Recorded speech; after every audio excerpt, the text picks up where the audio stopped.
to Joe Goes Everywhere, a big blend radio food, wine, and travel podcast featuring award-winning photographer and travel writer Joe Clark. Let's find out where she's taking us today. So, everybody, you know Joe Goes Everywhere, and today she is taking us on a trail, literally. We are going to follow her family history adventures in Gettysburg. It's a national military battlefield within our national park system, and it is an incredible destination. I know when Nancy and I went a couple years ago during the pandemic, actually, it was probably one of the most overwhelming experiences in Gettysburg. In fact, we had to go find a picnic site just to chill out because there was just so much history, and you saw so many families researching their family history and trying to find their ancestors, their footsteps. And that's what Joe did. She's got a great article outlining what she did, the experiences she had, sharing some of her family history. It's up on nationalparktraveling.com. The link is in the show notes as well as her website. So welcome back, Joe. How are you doing? I'm doing great. How are you doing? Doing good, doing good. I love this that we're talking family history. It's actually airing on Mother's Day, right? But we're going to be talking about some of the men in your family. And this But is my mother's side. you see, that's your mother's side, but also you do touch on women's history also in your article about Gettysburg, because that is some crazy stories in Gettysburg. There's a lot. Did you The feel only overwhelmed? civilian killed in Gettysburg was a woman. Wow. See? Yeah, Jenny Wade, I think is her name, Yep. right? Jenny Jenny Wade. Wade. That's it. Isn't that when she was baking bread? She got shot She through the. was, and she was at her sister's house. If she'd have stayed home, she'd probably be alive. Well, not now, but you know. Yeah. Yeah. I think her sister had just had a baby, maybe, or was expecting a baby and wasn't feeling well. And Jenny and her mother went to the sisters to kind of help her out.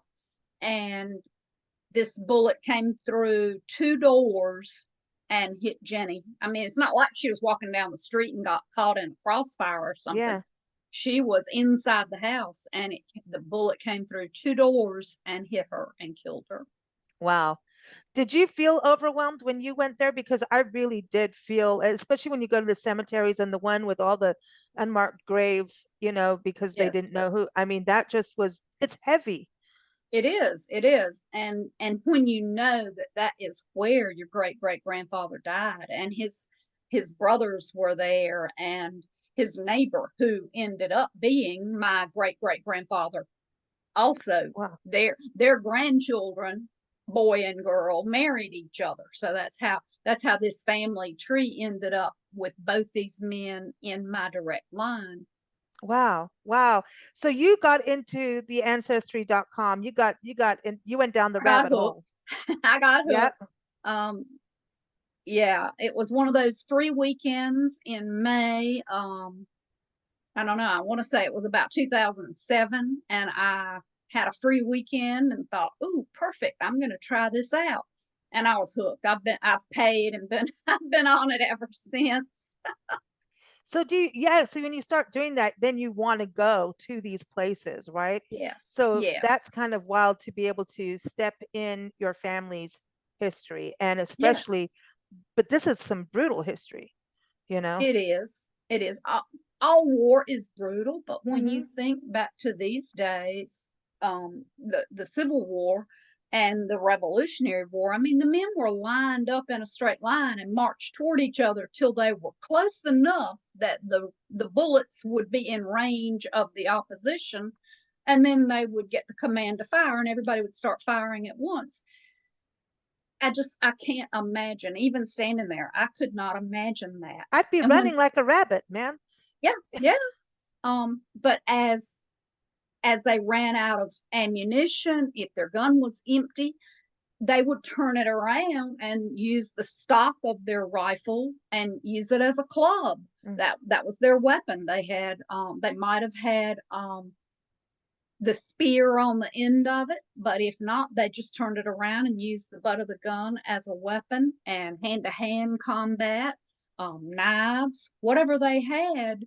Uh, After those first few shots were fired, then it went to man, It's harsh. literally. And the horses. Can we talk about the horses were in that involved too? I Uh, feel, I that's know. also brutal. Yeah, And I always think and about the they didn't kids. have they didn't have a dog in this fight. The Yeah. horses were And casualties, they were innocent casualties. bystanders. Yeah, and also they would try and get the other person's horse down, and then they've got like little drummer boys and the pipers, the young kids that went out. It's just, now our kids are stuck to phones, playing Oh video yeah, games. It's like hard to imagine. They say that, our world's gone to hell in a handbasket, but then when you think about what happened in Gettysburg, that was, it was that, already there, wasn't it? yeah, it was, but for Well, I for know good causes too. my great great uncle Chris, John Branch Gregory. We always use both names with him, at least in the family. He was probably John to everybody back then, but of course we didn't know him. But to differentiate him from other people, we always say John Branch when we're talking genealogy and roots. But he And his had, name is a branch. That's yeah, sorry. but That's perfect. that was probably his mother's grandmother's maiden name. Mm, There's like there's almost a recipe for how to name children back then. mm, The first child was named for the father's side, the second one for the mother's. They went back and picked up maiden names as middle names, but there's sort of a formula there. So mm, he was John Branch, but there were 7 brothers that were in various units. I think 4 of them were in the 38th together, and his brother Chris, who was a blacksmith, he also was the color bearer. He had been wounded early on, I think at Malvern Hill, and then 2 years later in Gettysburg. He was wounded 3 different times carrying the flag in wow. Gettysburg, and that just amazes me. And he had a shell that went off next to his ear, so he was deaf in one ear, they said. Um, Wow. Wow. How did you find out about their their like military history in Gettysburg? Because there's one thing to know the family name and then like it goes down through generations, right? And right. everybody's got these stories that get passed down, and then you have to dust the stories off to find out, okay, wait, this got expanded a little bit. This went this way. And then, I know you're on ancestry.com doing this, but you I actually am. have letters and actual writing. Yep. That's pretty I have amazing. copies of, I think, 8 or 9 letters that John Branch wrote home. I'm sure there were lots more, but um, the letters are what touch you. When Mhm. he writes and he says, "I'd give all I have and $50 more to see you again." It just Mhm. breaks your heart, because Yeah. by 1863, you could tell in the letters. In 1861, he was talking about this awful war, and I hope we don't carry it too far and it doesn't get too crazy. Um, and then less than 3 years later, he's saying, "I don't think I'll ever see you again in this lifetime, but I will in the next." And it just breaks your heart. Wow. That's amazing. And then to go where he was, what was that like? And then you went on tours where Mm-hmm. they understood, because I think that's what Gettysburg is. I mean, there's the actual community of Gettysburg, and you have to Yes. realize, I mean, this was a community Yeah. and the battle happened on farmland. I mean, I've talked to Yes, people it where did. their family farm has, the Mason-Dixon line. It's like where both sides were fighting in their Well, backyard. that's these fields that we're looking at. Hmm. The ones behind you, the men were right there and camping in those fields. And the path behind me in this picture is along the edge of Spangler's Woods and Mm, the 38th. When I made the trip decision and started making contacts, the Dara, who owns the Confederate Trails Tour Company, she and the people who worked for her and led tours all knew that I was the most interested in the 38th from Virginia, the Virginia Infantry, and where they were and where they marched through. And I knew that my great great grandfather was shot at, they call it the angle, but it was at the as you go up a hill, marched up a hill, and there's stacked stone walls everywhere. They're beautiful stone walls, but they were necessities because the land is full of rocks. So when the men were clearing that land to plow, they'd just stack up the stone and they'd square off pastures and fields. So the land is hard to dig. And that presented a problem after the battles because I think it rained for 2 days after, or maybe 3 after the battle. And both sides ended up leaving and left these thousands of men either dead or dying. I think there were 4,000 dead and something like 21,000 mortally wounded. And they were left to the townspeople. And Gettysburg was a small town. I think I want to say it was about a town of less than 10,000 people. So they're out there trying to bury these dead men and horses. You brought up the horses, they were dead too. And this was July. It was 90 degrees the third day of the battle. So those bodies couldn't lay out there, animal or man. They couldn't lay out there for any length of time. So they got them covered as quickly as they could. And unfortunately, the rains washed some of the graves out, and so they had to be reburied. And they tried to bury them where they fell because they didn't have a way of moving people, but they couldn't dig because it's rocky and not good soil for digging. Some of the injured men, because of all this rains, there were some that were near streams and they drowned because they couldn't move. They were injured and couldn't move, and then it rained and the streams swelled and they drowned. It's horrendous when you hear the stories and stand there and you can feel the ghosts. All of Gettysburg is considered sacred ground because they weren't all moved either. Once they were buried, the farmers tried to go through the men's pockets and get any kind of papers or engraved watch or anything that might help identify that man. And they made plots so that eventually, if someone came looking, they would know where that man was buried. And at one point, the women of the Confederacy, a group formed in Richmond. I'm not sure if it formed in Richmond, but I know the group in Richmond is the one that raised enough money to go to Gettysburg and dig up the men that they could identify as Confederate soldiers, and they brought them back to Hollywood Cemetery in Richmond. And John Branch Gregory is one of those men. So he was brought back to Virginia. And so he's buried in Virginia soil with his friends, but it's one big mass grave because nobody knew who anybody was, and I don't know what kind of condition they would have been in by then anyway. Wow. And then going where they were and where, one was shot, I mean, that has got to be, did you the Get goosebumps? Chills. Yeah.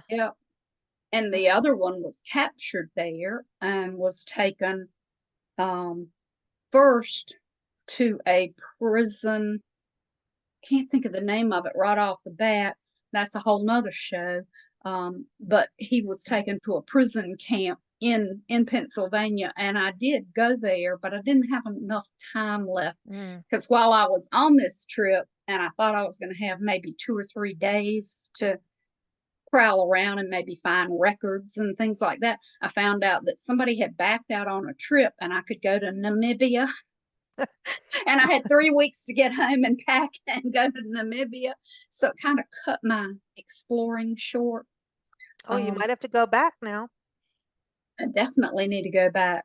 I definitely need to go back because I do want to spend more time at Fort McHenry and then Point Lookout. And his story was sad too. He was a prisoner for over a year after Gettysburg, and then he was in a prisoner exchange. So he was brought back to Virginia. He was exchanged in a prisoner exchange. And within 2 weeks, he had been wounded in the arm, and there weren't medicines, and there weren't means of care then like there are now. So within 2 days, he had died from this wound in his arm in Richmond. So, I mean, he spent all that time as a prisoner of war, and then when he was released, he didn't get to go home. He got to go back to his unit and get shot. Oh, rough times. Life's not fair. No, it's not. No, it's not. And I think that's what history reminds us, of sacrifices made by people. And Absolutely. the biggest sacrifice is life. Absolutely. And I know people are really against.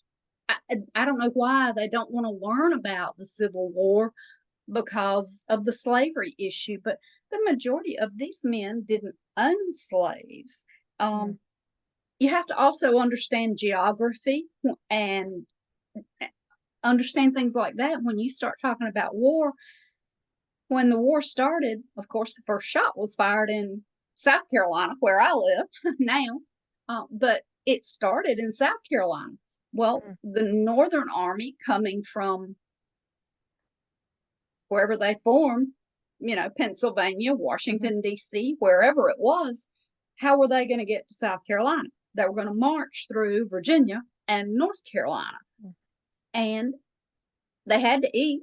When you bring thousands and thousands of troops through a state, they're going to kill the cows, they're going to kill the pigs and chickens and steal and plunder, and it was going to happen. So these men were picking up their arms to guard their state, to protect their home.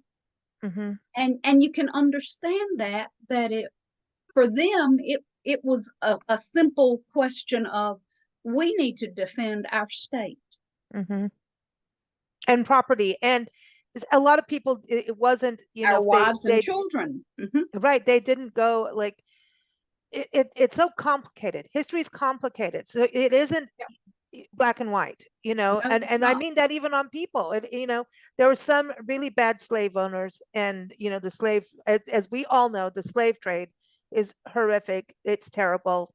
I don't, and we've had a lot. I mean, today in too many places. And so, I mean, you could go to any fancy neighborhood and there's going to be somebody human trafficked in there, and you just don't know. You know what I mean? So there's human trafficking. There's no difference. It is a form of slavery, right? And so, we had that, and it's not, just, it got complicated. And if we think now we can text message, we can, WhatsApp each other. During those wars, communication with someone on horseback hauling, right. And so it wasn't like you could just, the British are coming or the Russians are coming. The Russians are coming. Get out of town. They're going to be here. They're going to be here in an hour. Oh yeah. It's not, you don't have any of that. And you're kind of going, I mean, that's why Louisiana had, their no man's land for 3 years. Like, all these different wars happened. And at some point, no one really knew who owned what. And it was no law and order.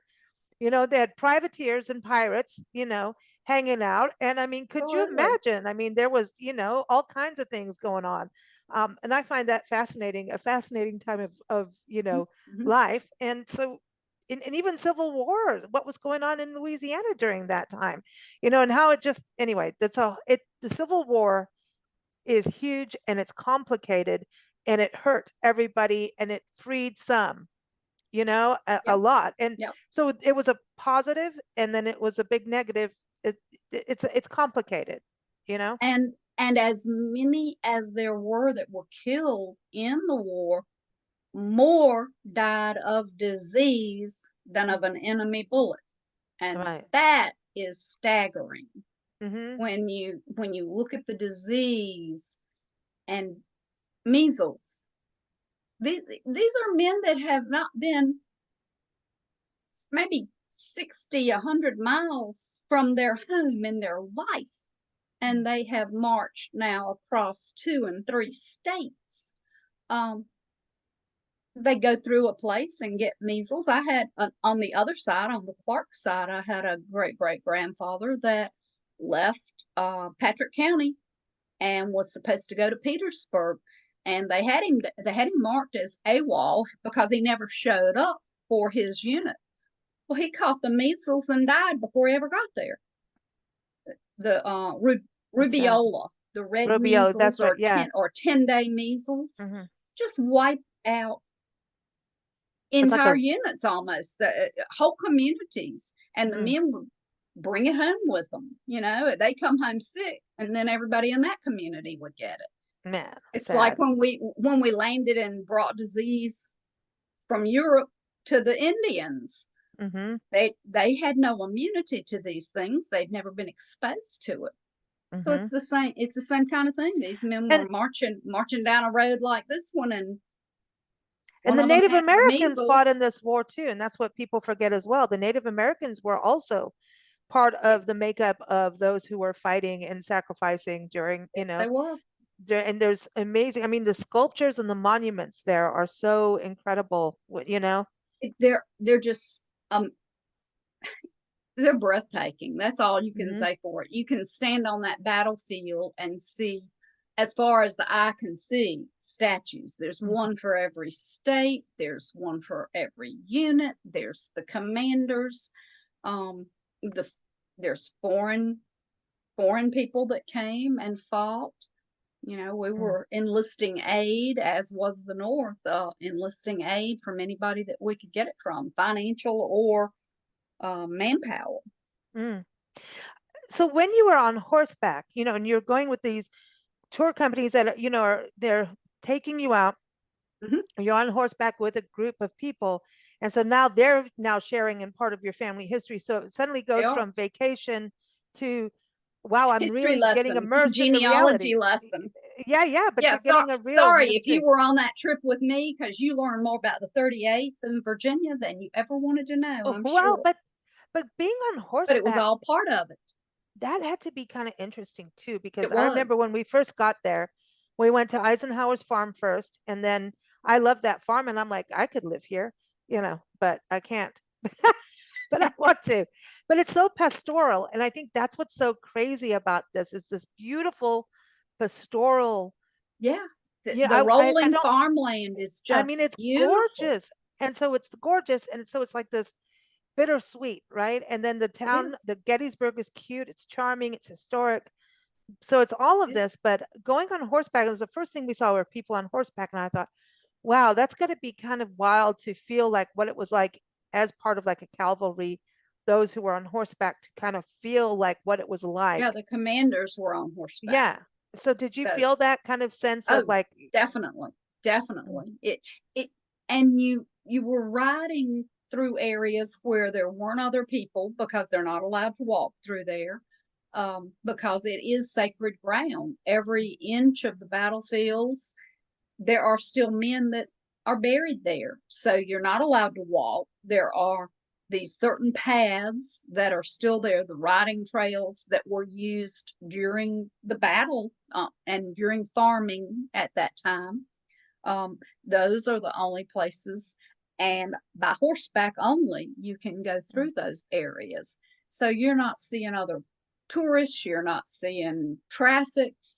It's just it puts your head in a whole different place. mm, You can ride along and picture these men like riding down this trail, and how they would have been watching for the enemy. They would have been constantly aware of their surroundings, mhm. and Yeah. So you're it kind of it you're retracing the footsteps. That's it is. wild. You're riding into history for sure. Wow. And if you don't ride horses, they have carriage tours, so you can Hmm. do a ride in a carriage. I did a carriage tour, and they have walking tours. Um, Mm-hmm. at the Battlefield Bed and Breakfast Inn, where I stayed a couple of nights.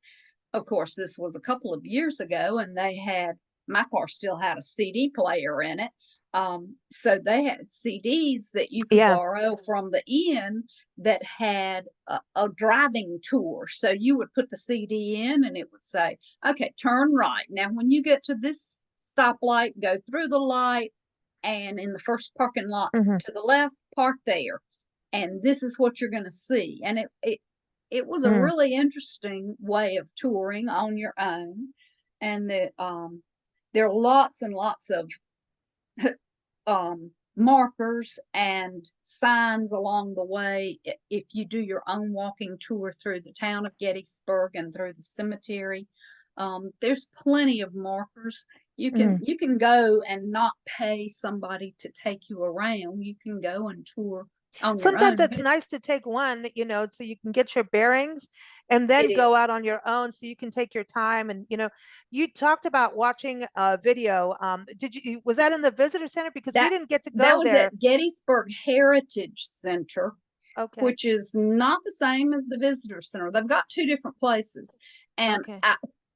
I was so glad that I had already done the ride through the battlefield and heard.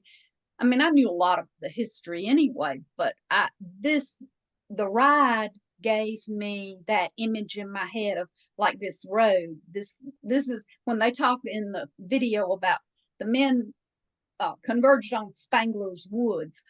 That's right here. Mm. This is where they camped the night before the battle because it's slightly down a hill, and you start learning as I say, the lay of the land, that you could be down in here where this road is and not be seen from the other side. But the minus to that is you can't see the other side because they're over the crest of a hill. So Wow. there could be 10 men up there, or there could be 10 units up there, regiments. You have no idea what's on the other side till, a scout goes up there in the dark, I guess, and gets an idea and Wow. comes back.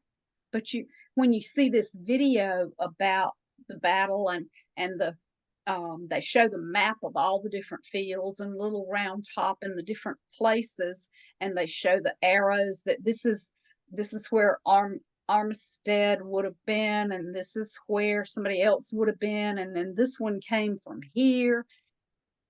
It all makes sense because as you're picturing that, you're thinking, yeah, when we were riding, that was that big hill over there. Oh, yeah, that was that red barn down in the bottom. It all made sense. And I was so glad I had already ridden through the battlefield. I would have at least I would say you should drive or do the walking tour of the battlefield Hmm. before you go to the center and see this, Okay. That's a because good it point. And really then, does make so much more sense. Because when you hmm, just see a flat map with, the little, how they do a little tree yeah, yeah. with those little check marks, you're like, wait, what is that? I just felt like when we were there, I felt like I didn't want to walk on anything.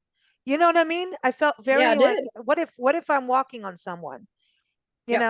I don't, That's it's why they hella don't let you ground. walk across those fields. They Hmm. they have those paths that were there then. Okay. The area has been meticulously restored. There were a lot of pictures, by then, even in 1863, there were cameras. So Mm. there were lots of photographs taken Mm. immediately after the battle. Mm. So there's documentation of, well, there was a barn here, and then there was a board fence here, and then a Mhm. rock wall that came across this way. So all of that they took those pictures and meticulously restored Mm. what was there. So when you walk through most of Gettysburg's battlefields, it's exactly like it would have been that day. When you were there, did you go through that covered bridge? I There was a didn't see it. covered bridge. I Oh, didn't. there. I got to go back. See, I missed something. Y'all Yeah. must miss Now, something. see, let's go. I want to go Okay. back because we really didn't spend as much time as we wanted. We were staying in Tawnytown in Maryland at a George's on York. It's a beautiful historic bed and breakfast, and they really love Gettysburg. And he grew up in there and hiked it as a kid. He's very, um, you know, he knows it very, very well. But we just got so suckered in at the farm, and then we went to Gettysburg, and it was, I think they were just opening it up during, it was, we were during the pandemic. After COVID. Mm. And so, and it was just, there were so many people were like, okay, whoa, man, you know. So, but it was really interesting because we like, there was like a family there, and they were calling their grandfather, reading names on the memorial and going, is this so and so, is this so and so, and it just was like, when you could see, like, multi generations go together around their family on that, it was like, I'm getting goosebumps on it. But I Yeah, think it's haunted as heck out there. I really do. I felt very I'm deep, like, sure.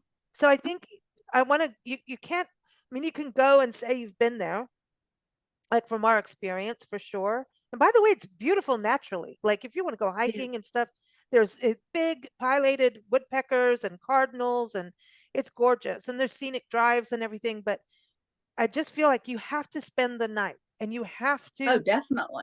do like 2 to 3 days for sure to really get it. Because, like I said, it was overwhelming from the history, but it was just like, I want to understand each spot that I was in and understand who was that, who, like, if I'm in a cemetery, I'll stay the whole day because I want to know I everyone's will too. stories.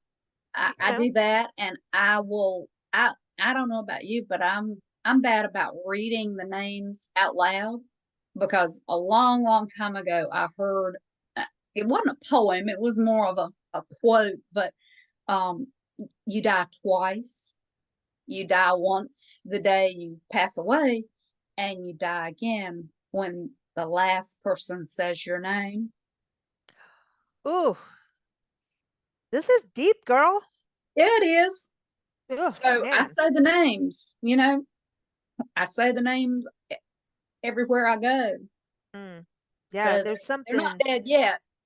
No, I think we come back. I want to. I want to haunt people just for fun. It, That's that witch in your background coming out. I know, we were burned at the stake for a reason. Well, I'm gonna have to I hang want with you so I'll learn how to do some of those spells. yeah, I know. I want to haunt politicians and make them do the right thing. Ooh, Isn't that what pretty a good? great idea! Yeah, let's do that. Like we need to Yeah, get some people to we straighten need to up. be sure we have a list. Um, all of them. Well, I mean, we could divvy it up once I know I how you want it oh done. yeah, we can yeah, we'll just take care of it. See, You don't teach ever me put the women together. spells, and then we'll divvy up the Well, list. Nancy's the one with the spells. She is known as Hot Mama Babushka because we got our Hungarian side. Ooh, And I she didn't know she that is about kind of, Nancy. Nancy reads bones. And no, there's a whole other side. We're weird, I suppose, huh? Yeah, you haven't been on our Halloween I shows thought I yet. was weird. No, Nancy has done things that have come true. Like we know it's she's prophesized a lot of things, and yeah, we both have a weird talent of that kind of nature, and it's just being intuitive, observant, sensitive, open to things, and Yeah. and I think when you do family history, it is so deep, and it can, like yours, to go where they fought is just Yeah. that's huge. And Well, but I and to think be it's able to go where I know exactly where John Branch fell because that's a amazing. neighbor and you were talking earlier about there's no Instagram, there's no Facebook.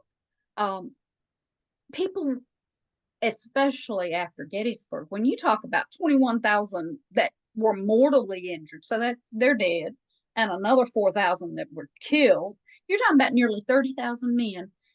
And the people at home have no idea what has happened to them unless somebody saw it happen. Mm, And a neighbor saw John Branch when he was hit in the forehead with a mini ball and fell crossing the wall at the angle. So I knew exactly where he was killed. mm. And that just takes your breath away. I see. That's it. I That's amazing. So those letters, were they in your family's history books, basically? Like those were preserved, or how did you find They those were, letters? yeah, well, one one grandson had all of them. And when Okay. he passed, they were divided up. Okay. Maybe his son and daughter had. Anyway, they were divided up. So they've been Okay. divided up. So one person may only have three or four. So I had to hunt down and piecemeal it together. And I'm still looking. I still hope that I find more. So if anybody's listening that's related to John Branch Gregory, I would really like a good, clean copy of a letter if you've got one. I think Well, I have. yeah. I think I And have eight. well, And that's those letters are crucial. And when you get diaries and things like that, that also is a huge deal. And when you go to like the archives in the National Park Service, they do have archives. And when you go into things like that, and if you find like you go to a museum, I always look at like maybe they had like the a pipe, picture so or someone's anything. tobacco pipe or something, and I'm like, whose is that? Whose family does that Right. connect with? Do they know? Can they do DNA off of that now? Now, yeah, probably. I mean, isn't DNA pretty wonderful? That's what Nancy and I are doing that this year. That's her birthday, and my because we're both having good birthdays this year. It's just one of those, we have they're markers in our history. And And so you're so going to have DNA markers now. yep. And then we're sending it off to our friend Glenn Burrows from Norfolk Tourism, going, here, go find our witches um, from that side. But that is our commitment together, that we're gonna check out our history, because we know we have some craziness in there, which is interesting. But I think it's also a way for families to communicate over things in a positive way. And I think it's good It for the is. youth to get involved in this, because it is a mystery. You're solving your own Yeah, mysteries, yeah. you And know? it means more to you. I would love to have known about these men when I was in grade school and high school and bored to death in history class, memorizing 40,000 dates, Yeah. and they meant nothing to me. Now Hmm. I can rattle these dates off and the meaning behind them and what happened. Hmm. It it's a whole different thing. I learned to love history in my first year at the community college, Hmm. and I took a history class, which was required, U.S. history, and I loved the professor. And I would forget to take notes. He was so interesting. He would be talking, and I would find myself just enthralled and listening. And then I'd realize, Stories. oh, I'm missing it. And I'd frantically write down what he had said. So I learned to just listen and write every word he said and then read it later. I couldn't listen and enjoy Wait, it. did you know how to do shorthand?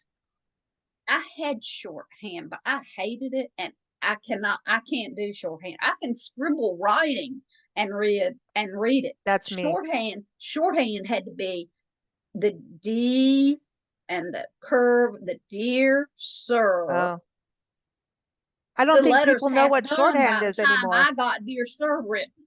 Yeah, we You don't know, have shorthand anymore. That's gone out the window. Now we have texting, and all people get from me is fat finger typing, which comes out. And I should really take a moment, but I always just click send too quick. And then I go, oh, oops. well, oops. And then did I send it to the right person? Shouldn't have sent that naughty joke, Oh. but to that person, but it happens. But, I want to go back to about, you stayed at historic bed and breakfast, you worked with I did. companies. And I So, want to tell you about another bit. mhm, Before you get to what you're yeah, doing, because my memory, it won't last. The second place I stayed was the Inn at White Oak, and it's a gorgeous place with a pond and beautiful flowers and gardens, and oh, they have weddings there. But I had a house with two bedrooms and my own swimming pool, enclosed swimming pool with what? fireplace at the yeah fireplace at the end of the pool, and a lap of luxury. I mean, I was like in the bridal suite, I'm sure, Well, but but did they understand like well, they have to, because so many people, I think, go to Gettysburg because of their family history. And yeah, so many people are traveling more and more to reconnect with ancestors, right? And they're around the yes, world. I mean, our ancestry is all over. And depending on who, what, and where, right? right. But in Gettysburg, it seems like they really kind of understand that. Do you feel that way? Like when you said, "Hey, I'm trying to, retrace this," they're like, "Oh yes, of course," like everybody does that, and we're here to help. Did you feel like the I did, I tourism did. industry themselves, the actual, hospitality folks got They know that. the area, they know the guides, they have recommendations, which was wonderful. They would tell you the back street to take and find a place to park because they'd say, if you go down the main street, you're never going to find anywhere to park. And That's really everybody goes true. down the main street and then turns off onto these others and parks at one of those. So they fill up. So they say, they'll tell you, go in on the back side and come down and come in behind the bank. That's always got parking. So you got all the inside scoop from these folks. That's Um, cool. yeah, yeah. They knew I where think the tour companies are so crucial, and you can do your own thing, but I think if you work with them first, it really helps. it does. Or do your own thing the first day, maybe wander around on foot and kind of get a feel for the area and then do a tour. Mhm. Then you can, as I'm touring, I'm always going, ooh, I want to come back there. Yeah, Oh, I yeah. want to do that. So you spot things and you can ask them, well, is that worth doing? And they're honest. They got no skin in that game, so they don't mind telling you this one's better than that one. Mhm. Um, you know, Yeah. No, no, no. This is amazing, amazing story for people to really recognize like dig your family history and then go to Gettysburg and learn more. And I mean, it's just every time we do a story on Gettysburg and we hear about everyone, it's kind of like it's wow, it's and there's so much to Gettysburg. Like I was saying, there's nature. Apparently, there's a lot of good food, a lot of good oh, shopping definitely as good well. food, So yeah, good food, good beautiful bed shopping. and breakfast. Hmm. Um, and the restoration, knowing that the place was restored according to picture, so it's accurate. That's always important Mm, to me. Is that I'm not just in, a tourist trap that right. people put out a path and said, well, let's have horseback riding through here. Yeah, Yeah. the path was already there. It was already a horse trail, a riding trail. It was how they moved from field to field. That's why I want to So do Natchez Trace because a lot of the Natchez Trace Parkway I were want to do buffalo, that. where they herded the buffalo. The Native Americans herded the buffalo through there. There's so many stories like that. Oh, history is fantastic. It's got to come real to you. And when I was a kid in school, I was just like you. History came alive because I read a lot of historical novels and like Wilbur Smith, John Jakes, those kind of things that Right. they were doing the history accurately, but they put the color, the pictures, they told the stories of the people because it's all gossip, right? It's all gossip. Most of it. Yeah. Most of it, and then there's the brutal sides, but I got into that. And then when Nancy did a tour in South Africa, when we lived over there, she did it with her artwork. She was raising money for the Cancer Association. We went and she did all these exhibits and everything. And we went to every park. And then that's when I went to, it was a battlefield that it in Rorke's Drift. And then we went to Mshlanga Rocks. And this is where Shaka Zulu, I mean, where he got the Wow. British, man, he nailed them. I mean, and this is our ancestry, but I'm like, you go, dude. I mean, his fighting, I learned how battles were like this warfare. He looked at how the British were and he circled them and nailed them. And he taught his warriors to run barefoot, right? And he would make them run over hot coals and thorns, which there's plenty in Africa, right? So that their Right. feet would be thick and they Oh, didn't have to go, oh, ouch. There'll be none of that. And so then they would encircle them and just an slaughter. hour. And the Anglo-Boer wars are just, and when you're there and you saw all these graves that were just whitewashed rocks, piles of them, Yeah. you just were like, wow, this is real. This isn't your book anymore. This isn't a movie.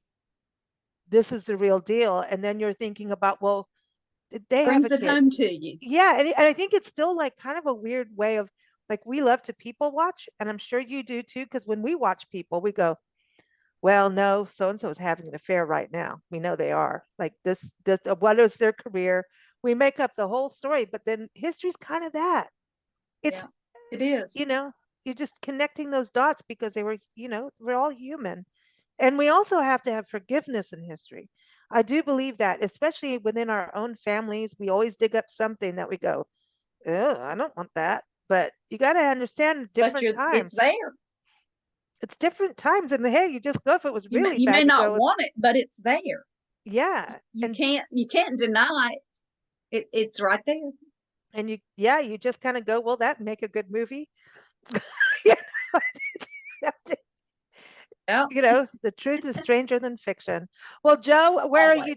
taking us next month? And I know what's June. Oh my gosh, can you believe we're June 9th? Ooh, yeah. Year's half Is that over.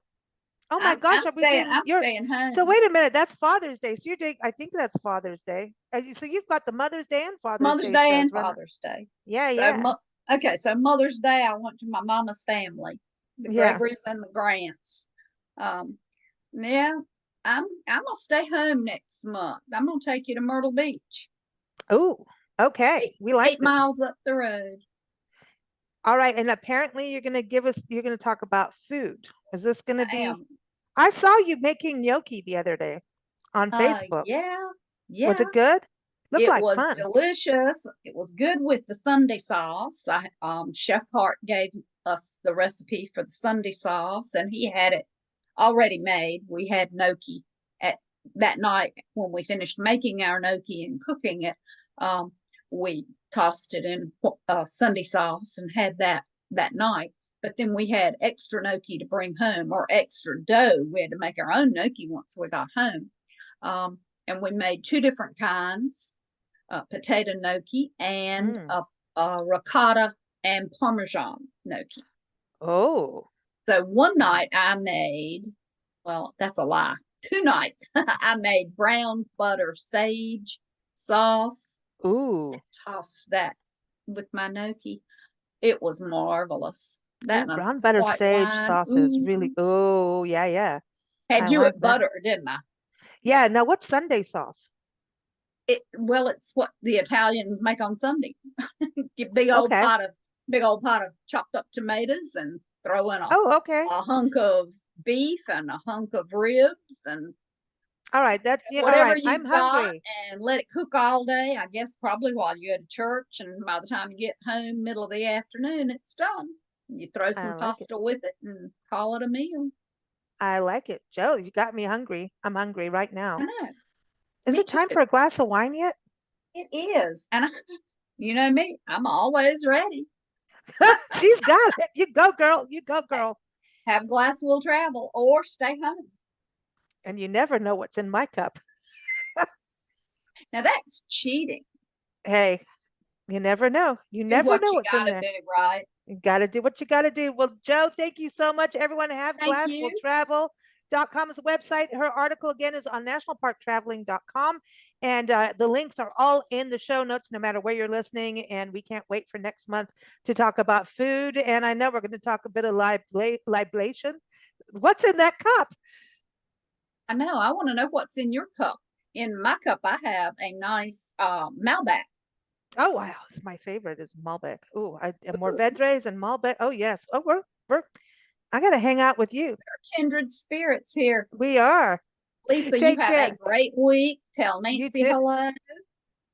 I will. And see you next time. And follow me at Joe Goes Everywhere. Because she does. And that's Joe with an O.